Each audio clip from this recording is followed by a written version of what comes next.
future of tech with Governor Joe Lombardo of Nevada, Governor J.B. Pritzker of Illinois, Governor Gretchen Whitmer of Michigan, and Governor Glenn Youngkin of Virginia.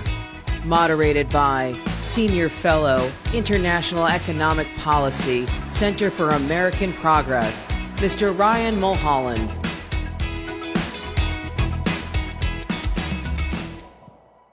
Wow, what a room, what a privilege and an honor to be here today.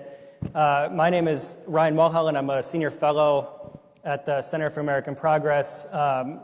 But up until recently, I was a civil servant at the Commerce Department.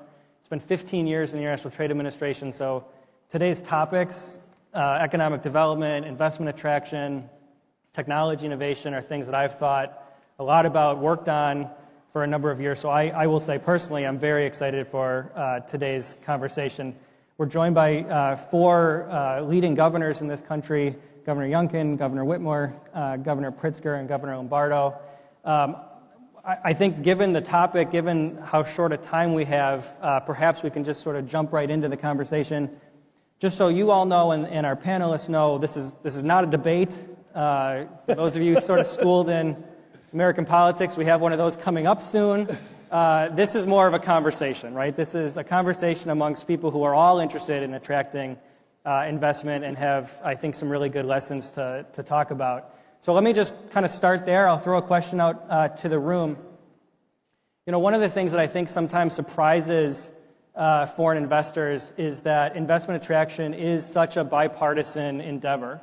And so I'd like to ask our panelists to kind of talk about how you work with your legislatures, how you work across the aisle in your state to make your state a more attractive investment destination. Maybe Governor Youngkin, I'll start with you. Well, great. Thank you, Ryan, and good morning, everyone, and welcome to America for those of you who are here to look at investing, and we all deeply appreciate that. I'll just remind everyone that if you landed at Dulles Airport or at National Airport, you landed in Virginia, and so thank you for coming to Virginia. And for those of you that do not have operations in Virginia yet, there's still time. And we would welcome you to invest in the great Commonwealth of Virginia. One, I think the hallmarks is the fact that Virginia works consistently in a bipartisan way. I am a Republican governor. We have a Democrat-controlled legislature. We have a mix of senators and congressional representatives that, in fact, reflect a common desire to get things done in the Commonwealth. And I think that's why we're consistently ranked near the top and best places to do business, is because we focus on outcomes and getting things done. That's why we have focused intently on making sure that we have shovel-ready sites with $300 million of commitment to make sure our sites are ready. That's why I think we have one of the best energy policies to make it affordable and reliable and increasingly clean. That's why I believe we have the best workforce in the nation, with not only universities and K-12 education that were ranked #1 by CNBC last year, but also an incredible pathway for the skilled trades. And finally, why I believe that our infrastructure is second to none, with our port most recently rated as the best operating port in America, and it will soon be the deepest and widest on the East Coast. I think this combination of long-term commitment simply reflects the fact that Virginia is focused on getting things done, and we don't really fight about politics. We argue about how best to serve businesses, our workforce, and the increasingly growing number of people that are choosing to build their lives in Virginia. Pass it on. Was that the All right, I'll jump in. Yeah. Similar commercial. We can clap for this. I'll jump in. First, I'm really happy to be here. We come to Select USA every year. The state of Michigan does. We have a large presence here. We're really proud of the story that we have to tell, and hoping that you will engage with us and inquire as to what is possible in Michigan. We are very proud to be home of the Great Lakes. Michigan looks like a couple of hands on the map. We like to say we're America's high five. It is a place where people came to for opportunity from all around the world, for a great job in the auto industry that landed you in the middle class and created opportunity. We are the home of 20% of the world's fresh surface water, some of the finest institutions on the planet. And we've seen an incredible amount of growth in our economy, where there were only a couple of battery plants in the United States just a few years ago. There are over 30 now. 6 of them are being built in the state of Michigan. And so this is, I think, we're on a cusp of some really fantastic strides that are happening. And we're problem solvers in Michigan, home to the highest percentage of engineers in the country per capita.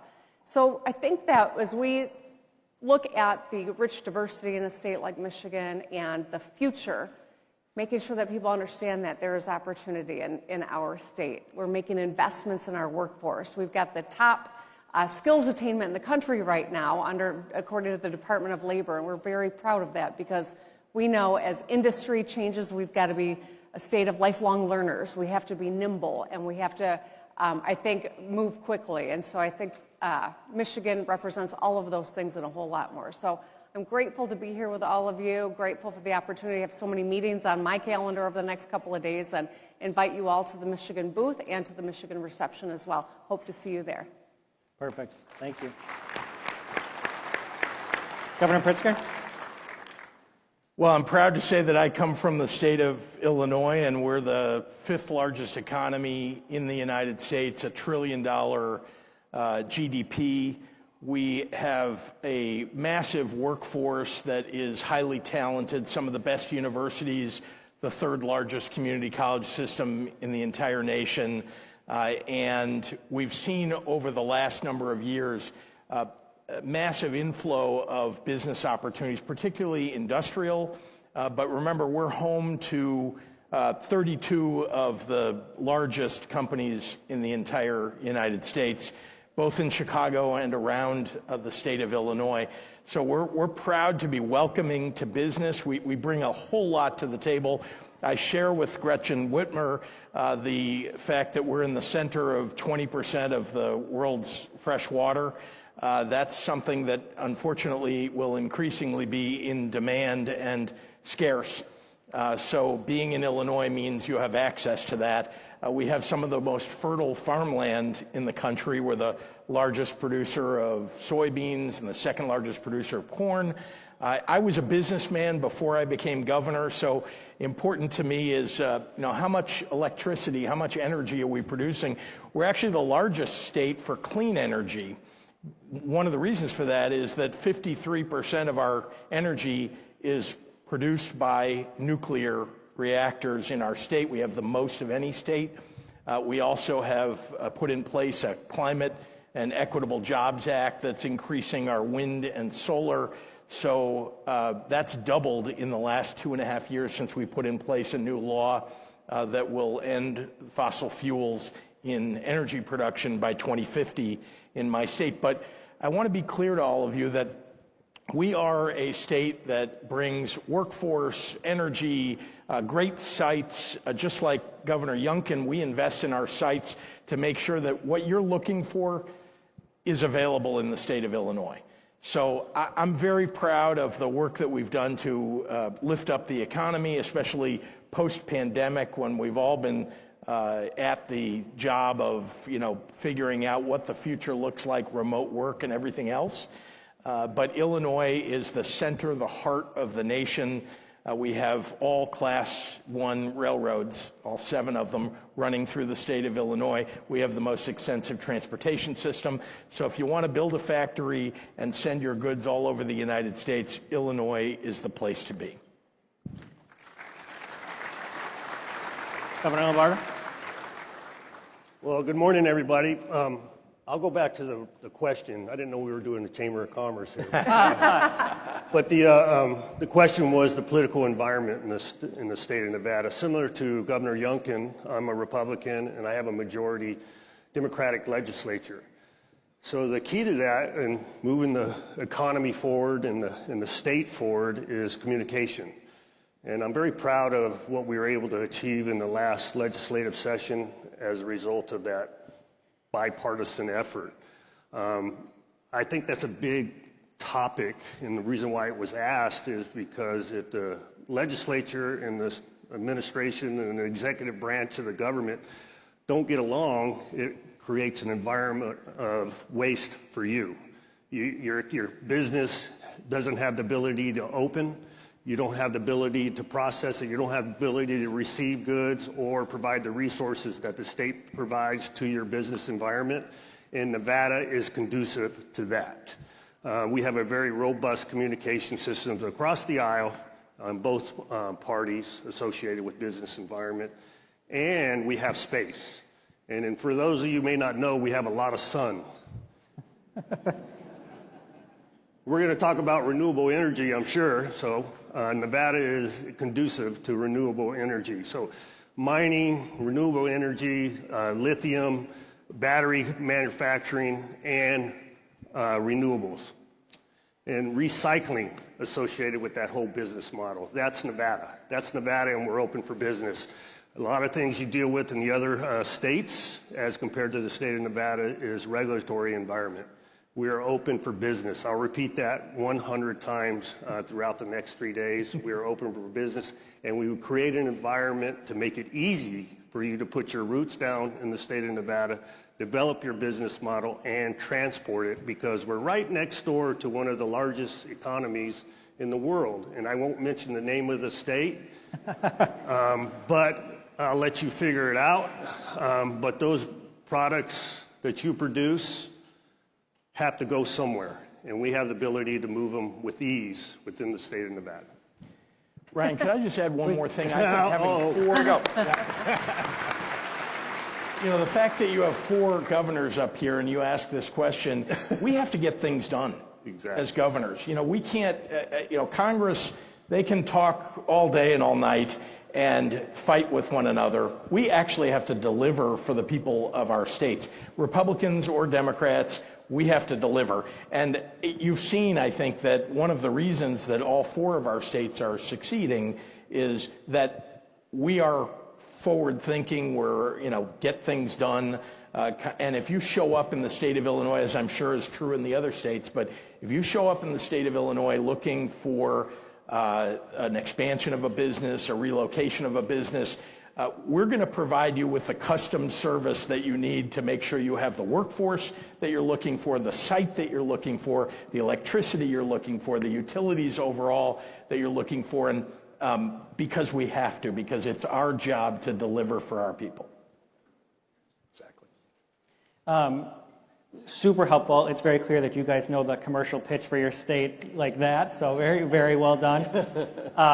Let me ask another question, because over the last couple of years, there's been some major pieces of legislation that have passed, right? There's the Infrastructure Investment and Jobs Act, there's the CHIPS and Science Act, there's the Inflation Reduction Act.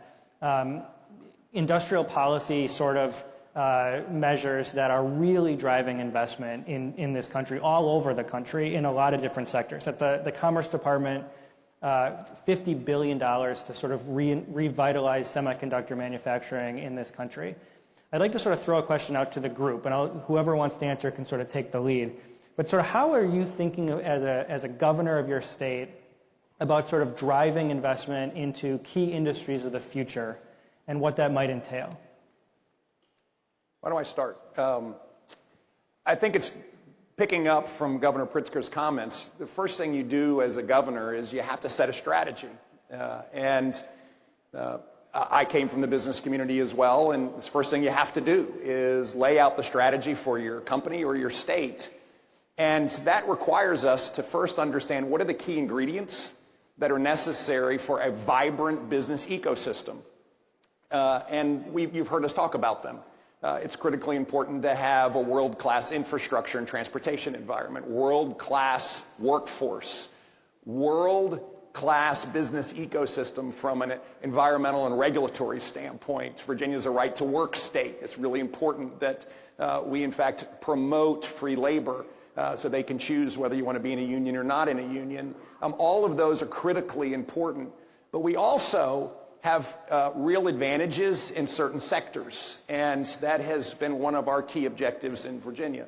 One of the things that we know is we have to have connectivity, and one of the opportunities out of all of the bills you talked about is to finalize connectivity across Virginia. We were the first one to get our broadband initiative applications in, and we now are marching towards making sure the entire Commonwealth of Virginia is connected to high-speed, low-cost broadband. Really, really important. It promotes education, it promotes workforce development, it promotes flexibility.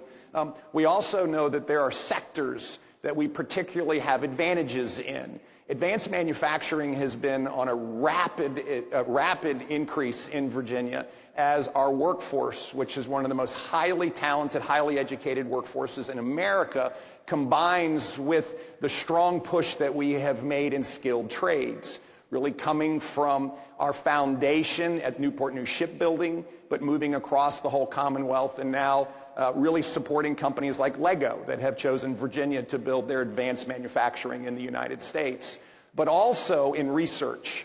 And so life sciences has been a huge part of our initiative in the pharmaceutical manufacturing, all the way back to translational research in our universities. And then finally, the big push to make sure we have secure supply chains in the most important sectors, in semiconductors, and our vast, which we call our Advanced Semiconductor Technology Initiative in Virginia, to bring together all of the research all the way through to manufacturing and advanced packaging capabilities is hugely important. The efforts that we have brought in the world of advanced computing, and particularly quantum computing and AI, have been very important, particularly in Northern Virginia, where we have the largest data center market in the world and the largest cybersecurity workforce. And so all of this combines to a targeted effort to make sure that we're delivering a customized solution for industries that we think can thrive in the Commonwealth of Virginia.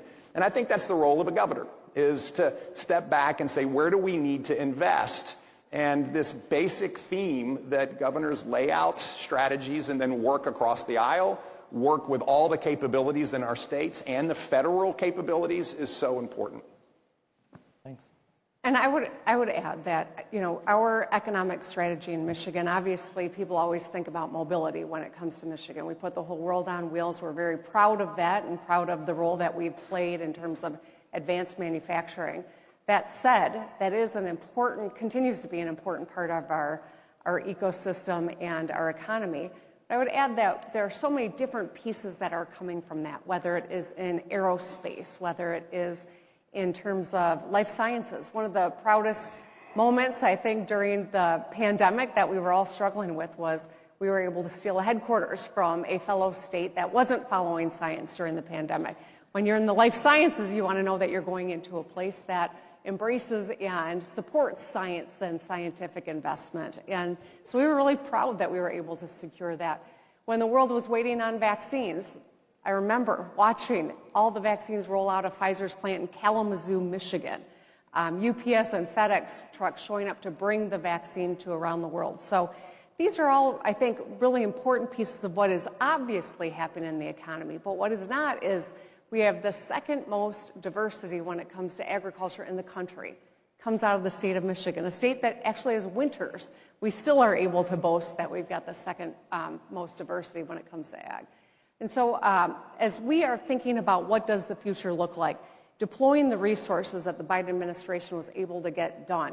Every administration talks about infrastructure week, but this administration was able to send so many resources to the states. So bringing down the cost of energy that is more efficient, ensuring that we are building affordable housing is a huge effort that is happening all across Michigan right now. We're achieving our goals and early, and so we're setting even more aggressive goals when it comes to that aspect as well. And so each of these is a piece of what we're able to deliver, and partnership with Washington, D.C., the ability to work across the aisle is something I'm proud of that we've been able to do in Michigan, and it's a necessity. You don't get anything done if you're not talking to one another, and I think that's always the vantage point. And then the last thing I would share is we think about the future of the economy, and we think about the workforce and the investments we've made in our workforce, but also making Michigan a place where people want to come to and build a life. An affordable cost of living, a high quality of life, a place where all people are respected and protected under the law. You can make your own decisions in a state like Michigan. These freedoms also are important to the future of work in this country and workforce, and I'm proud that we've been able to show that we're on the right side of all those issues in Michigan. You want to keep going in the same order? Let's mix I'll it be up. happy to go. Yeah, go ahead. Go ahead, Joe. All right. Well, thank you for the opportunity. So, yeah, as far as investment, so I want to build off what Governor Youngkin said as far as the strategy coming into the office, right? Previously, everybody knows the economic driver in the state of Nevada in previous decades, okay? It was gaming, right? And everything in the economy was concentrated around that particular industry. And then upon taking office here last year, I said we have to have a strategy for economic development, exactly what he opined on. And that strategy is to bring us out of one economy to several economies. We had probably a bad experience as a result of COVID and having all our eggs in one basket. We soon learned post-COVID that it was a demand. Every governor that comes into office, their number one piece of their platform is economic drivers, right? Economic development, diversity of the economy. But now we realize in the state of Nevada we have to make a change in that, and we've done it. So since January of last year, we've had $5 billion of investment within the fabric of the state of Nevada. And what is that fabric? Is the infrastructure that we were talking about, a significant investment into the logistics and transportation hubs through northern and southern Nevada so we can address all parts of the country. Broadband placement that was mentioned, that is now, the shovels are in the ground. The connectivity to all the rural parts of the state of Nevada where all the mineral resources are being mined on a daily basis that supports the world economy. That connectivity is now in place. And recently, I'm very proud to mention Brightline West, which is a high-speed train. America is getting into the high-speed train business. And the largest and the fastest train that is going to be provided to the western United States is going to start in Nevada and go into the Rancho Cucamonga area of California.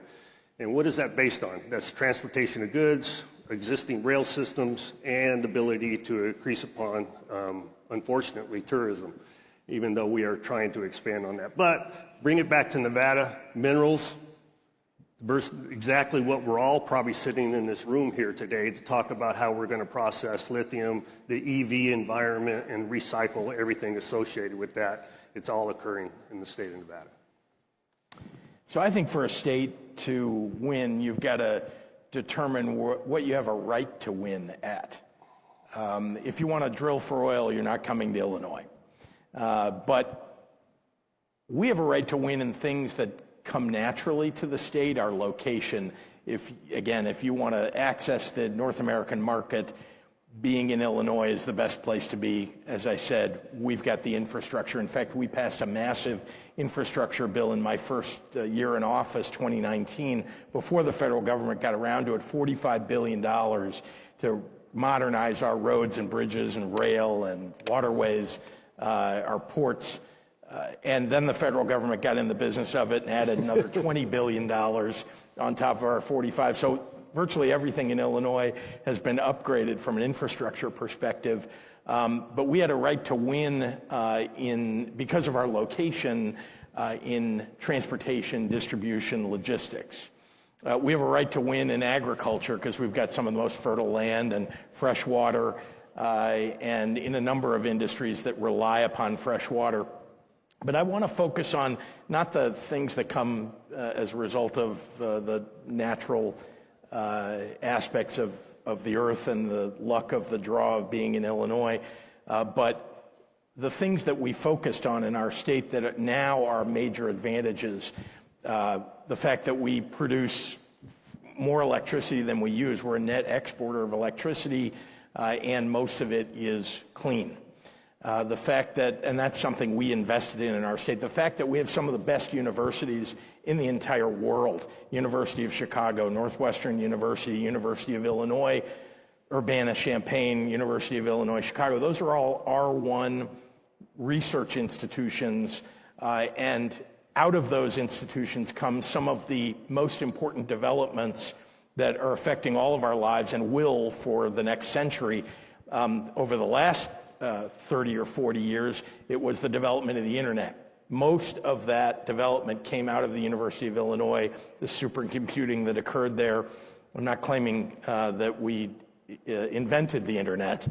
Some other people have done that, but PayPal, YouTube, the list goes on of companies. The first internet browser came from Illinois.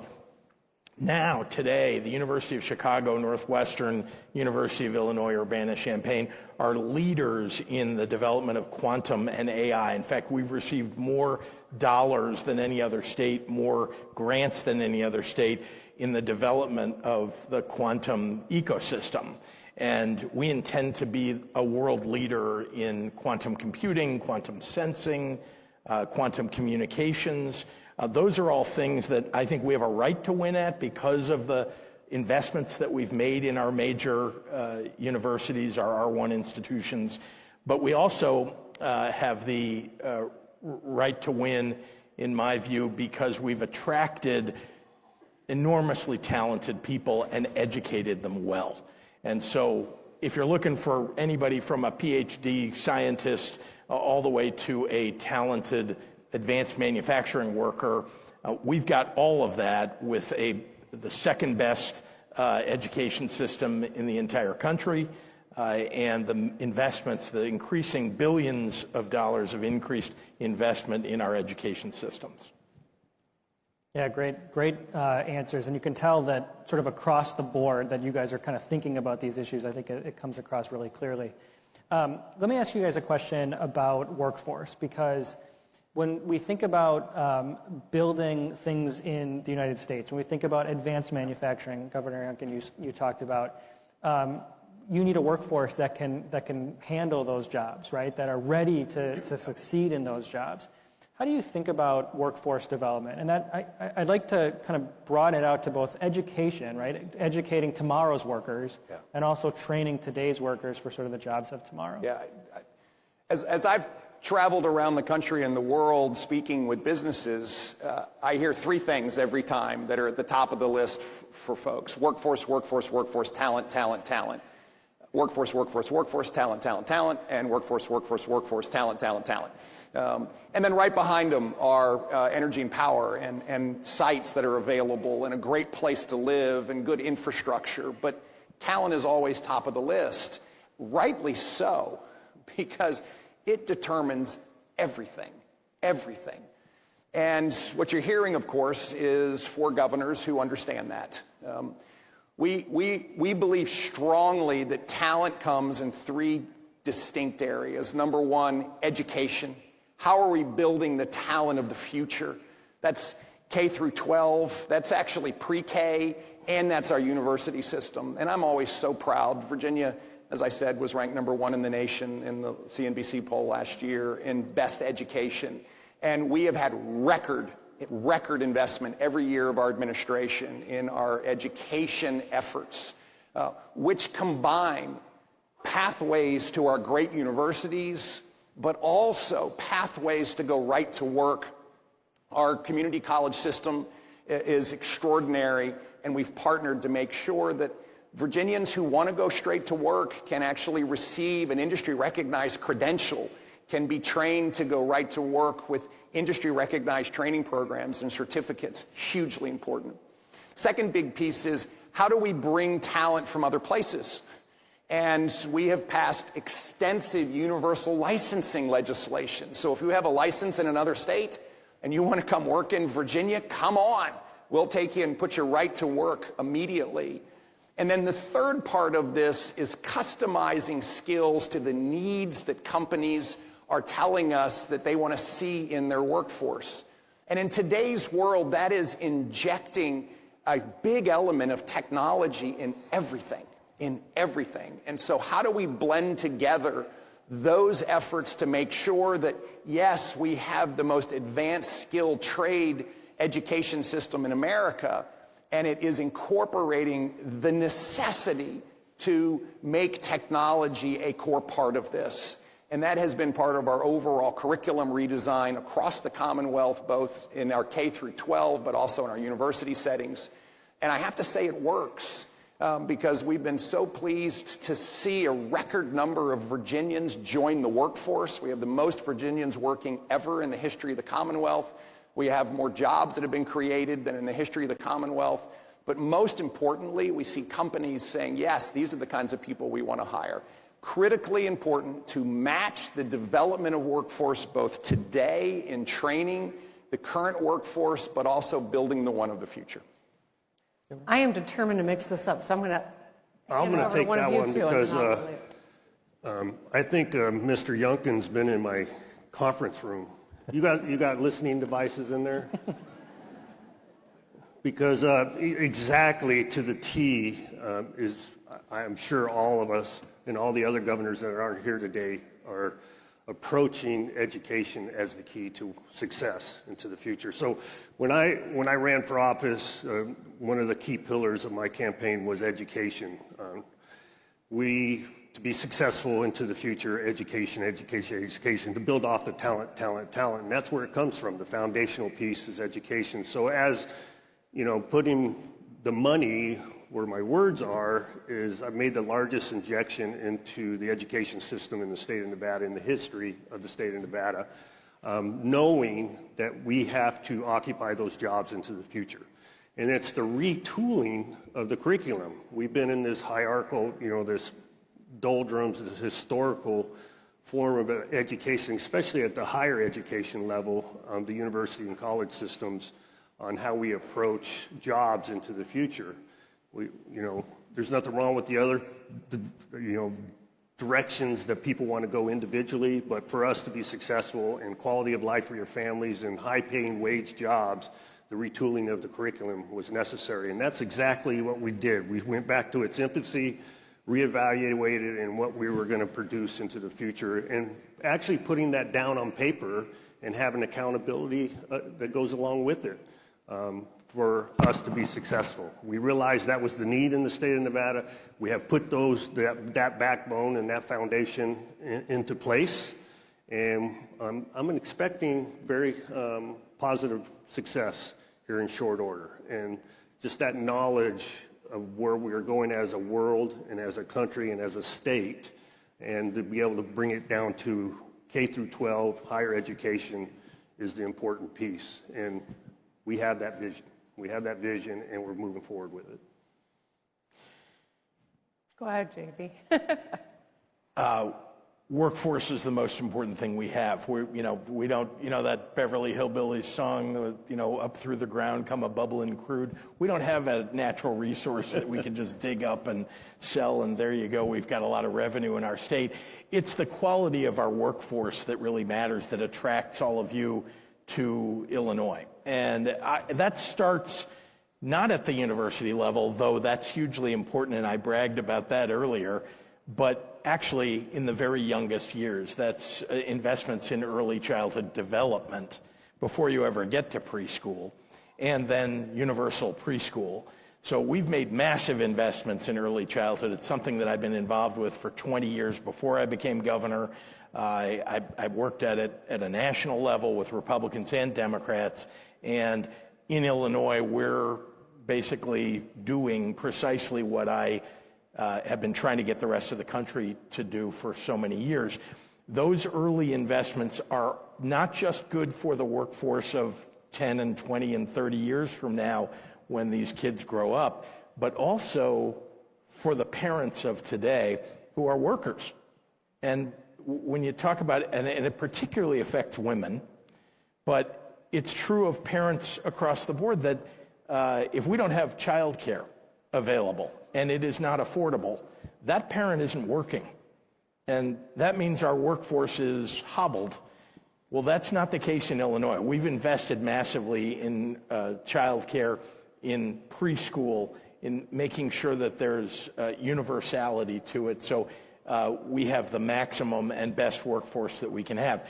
I also want to say that we've been named, since everybody's bragging about their rankings, we were named number one in workforce in the Midwest, and we in particular, have a workforce that is focused on manufacturing and on product development in a variety of industries. Illinois does not have one industry that dominates.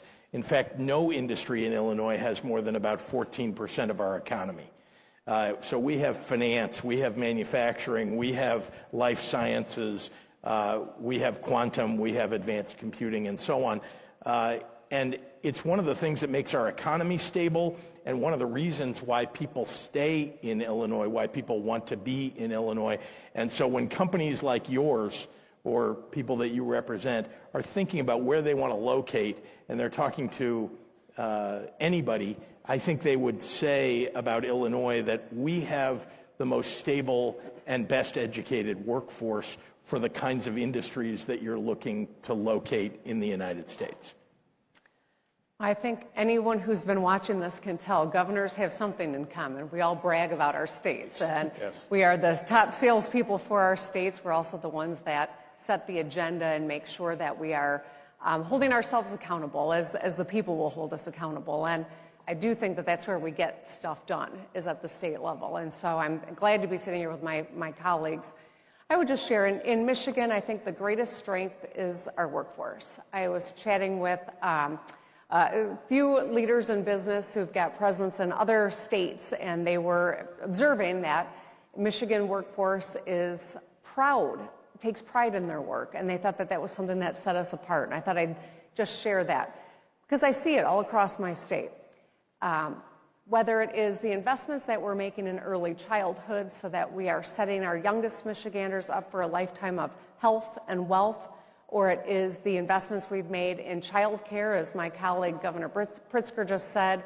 If a parent can't have a good quality place to send their children, they can't participate in the workforce themselves. And so we've made unprecedented investments from the youngest Michiganders all the way through graduates of our high school so that we can level that financial barrier to go on, whether it's a job in the trades and getting into an apprenticeship, or it is bringing down the cost of higher education, proposing and delivering low-cost skills, whether it's certificates and in our incredible community college system that works with our businesses in Michigan to make sure that they're offering the kinds of credentials that that particular business needs, or the incredible four-year institutions. CTE programs. We've created something we call Futures for Frontliners, people that stayed on the front line and worked through the pandemic, having a free opportunity to go on and get enhanced skill sets. The Michigan Reconnect, which is an opportunity for older Michiganders to upskill, go back to school and get an additional set of credentials or degree. These are all ways that we've made investments in lifelong learners in the state of Michigan. I'm proud of what we've done, but we're always, I think, learning and getting smarter and moving faster and getting better. Talking with our education providers as well as with business that is looking to come to Michigan. These partnerships have been really fruitful for us to meet the needs of business and to ensure that our population has the enhanced skill sets that lead them to better paying jobs, and that serves everyone in the end. So there's a lot of creativity happening in the state of Michigan around meeting these needs and needs for employers, and I invite anyone who is looking to share exactly what it is that you need. My philosophy is if they need us to move a mountain, we're going to move a mountain. If they need us to build a mountain, I'll figure out how to build one. But we want to know that Michigan is a place where we are look at this as partnerships and we build relationships, and your long-term success is our long-term success, is how we operate in Michigan. I love it. Can I just add one thing? So I just appreciated, Governor, your comment around meeting the business's needs.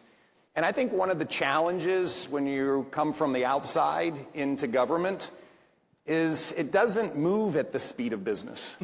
And part of the job of a governor is, in fact, to get us to be responsive in the time frames that you need. I always say to everybody, listen, the spreadsheet has a certain amount of time in it for permitting and the advanced work in order to get moving, and if it takes 4 times as long, the project no longer makes sense. And so we want to make it take half the time or a quarter of the time.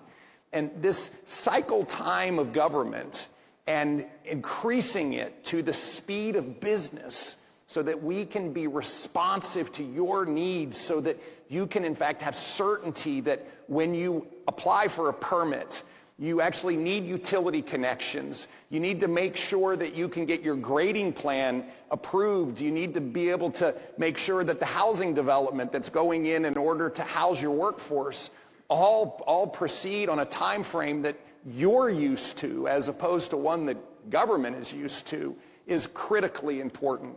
And therefore, I do just deeply appreciate the consistent theme you hear from us, which is we're going to run fast.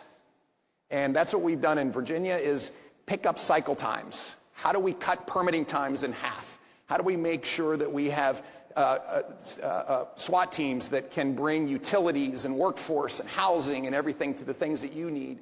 But this is a constant theme, and I will now make a big pitch for America. In America, you will find an abundance of a lot. You will find talent. You will find an abundance in innovation. You will find an opportunity, in fact, for not only your workforce that's here, but people who come in from overseas to live an extraordinary life. But you will also find the very, very best place in the world to build your business. To build your business so it meets your needs at a pace that is consistent with what you want to do. And therefore, I'll make a big pitch, which is, at Select USA, we are in fact inviting all of you, come do business in America. Put your investments in America.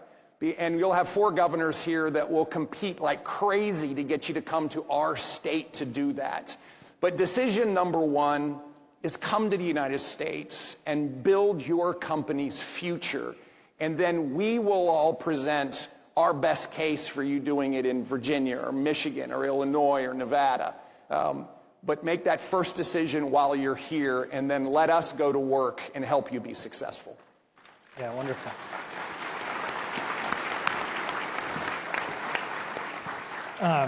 Let me ask a question that kind of harkens back to the first one I asked about kind of working with your legislators and across the aisle.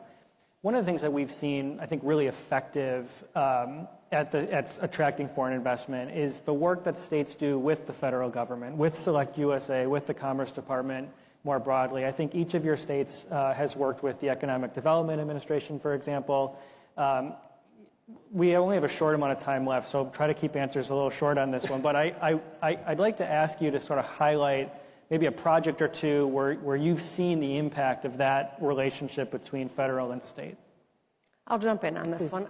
So we recently announced that we're going to be the first state in the country to bring a nuclear facility back online.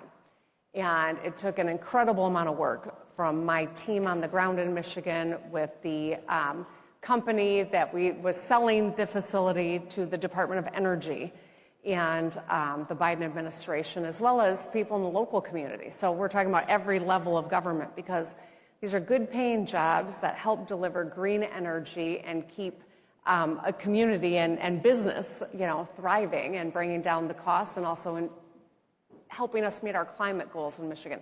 We've got some very aggressive climate goals. We work with business and all sorts of stakeholders on this policy, and so I think that this is one very clear effort that we are doing to show that it can be done. And when it's done, it helps us meet all the goals that we have and keep people in good paying jobs. So it was thanks to the Department of Energy and the Biden administration that we even have the ability to do this. And these biggest undertakings are hard to do with one party. And we're much more successful when we work together. And so I do think that that's will be a source of pride and maybe something for others to look at as we try to meet this nation and this world's energy needs, as well as our climate goals. I guess I'll build off the question through the National Science Foundation, we have an application process amongst all the other states, and the Tech Hub piece, and what we call in the state of Nevada the lithium loop.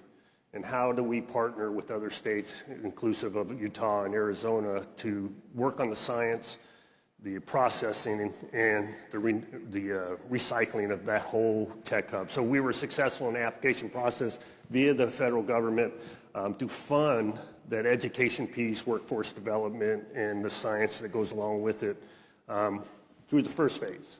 But obviously, economic injection takes a period of time, and once you develop it further, there's a request for more monetary support. So we went through the application process again. The Tech Hub is 2.0, and we were successful. We were one of 8 states that have made it up to the finals, and I anticipate we'll be awarded here shortly with the new injection of monetary support to finish that and continue to evaluate that lithium loop and how we're going to support the rest of the United States through that process. But so that's the answer to your question. But I want to go back to what Governor Youngkin said about the entire United States and the workforce development. Governors have a very loud voice in the United States because we look at everything from a business practice as compared to a government and policy process. And the federal government tends to listen to us because we're more practical in that space, I believe. And one of the issues we deal with in every one of our states is the H1N1 immigration issue and the expertise that goes along with the engineering education in other countries, and we're hoping to bring them in here. Or they get educated in our country and individuals are forced to leave.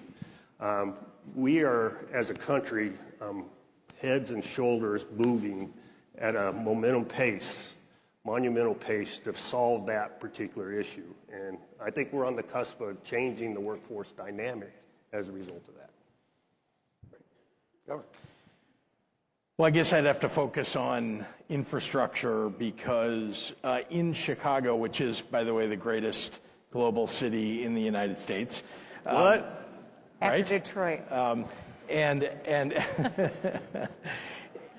But in Chicago, we have one of the great airports in the United States, O'Hare Airport, and we're modernizing O'Hare Airport, and that is an effort that required city and state and federal cooperation, and as a result, we will see a massive increase of traffic and, frankly, amenities for people who are coming into O'Hare Airport. It is the hub of cargo, as is Illinois broadly. Rockford Airport, which some of you may or may not have heard of, is the fastest growing cargo airport in the world, and it's in Rockford, Illinois. And all of that is a collaborative endeavor with the federal government. And then I'd add one other thing. I talked about the Class 1 railroads that run through the state of Illinois. Those are carrying goods all across the United States. Most of it converges through Chicago. And the federal government, particularly under President Biden, has made massive investments in speeding up the delivery of that cargo over those rail lines by removing barriers and impediments. That, too, is a collaborative endeavor. So the federal government, working with the state, working with the city, it's hard to do, I think all of you probably know, to engage different levels of government and get them all to work together well. But that has happened for us when it comes to transportation infrastructure in Illinois. Great. Well, I think about this as a business flow. And so we've had great collaboration again with our 2 Democratic senators and our entire delegation of 11 mix of Republicans and Democrat House of Representatives members. And we work on economic development together.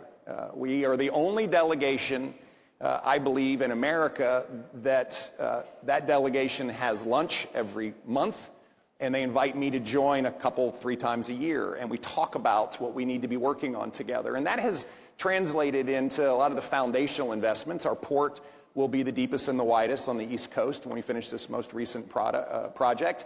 Broadband we talked about, but hugely important to connect all of Virginia. Massive investments in rail and roads, particularly in the corridor down the center of Virginia, which connects to the entire East Coast and East and West in our highway system. And so the infrastructure investments are critically important. That has translated into a great working environment for us to, yes, go and take advantage of the CHIPS Act. And I think one of the largest semiconductors manufacturers in the world who's in Virginia is expanding, and we're looking forward to that, but also bringing new capabilities. And we recently had a European company award Virginia a large manufacturing commitment to build green hydrogen manufacturing in Virginia. But I would then want to take it to the next step, which is so much, I think, of economic development is creating an environment where companies just want to be. And that's why I think we've been so pleased with the many commitments from companies like Lego that chose to come to Virginia because they felt it was the best place for them to locate their U.S. manufacturing without massive federal incentives to do so. They just chose it, and that's really exciting for me. So the net of this is, going back to where I mentioned a few minutes ago, you will get governors to work hard in order to advocate for their states. And that is an important part of your process as well. Please come to the Virginia booth, come to the Michigan booth, come to the Illinois booth, come to the Nevada booth, and make sure that you take full advantage of the fact that your company belongs in the United States, and we will go to work to help you be successful. Thank you. So we are about to get gonged off the stage here. Before we do, I do two very, very quick things. One is I want to acknowledge my former colleagues at the Commerce Department, at Select USA, who work every single day to not just put this event on, this is a once-a-year thing, but work every day to increase investment in the U.S., to help communities grow across the country. So if I could just get a round of applause for the civil servants who work so hard every day on your behalf. And then the second thing is I'd like to thank our wonderful panel. Thank you, governors, for being here. Thanks for all you do for your states. And thanks for our wonderful panel. Thank you. Great. Thank you, Ryan. Thank you. Thank you. Thank you. Well done.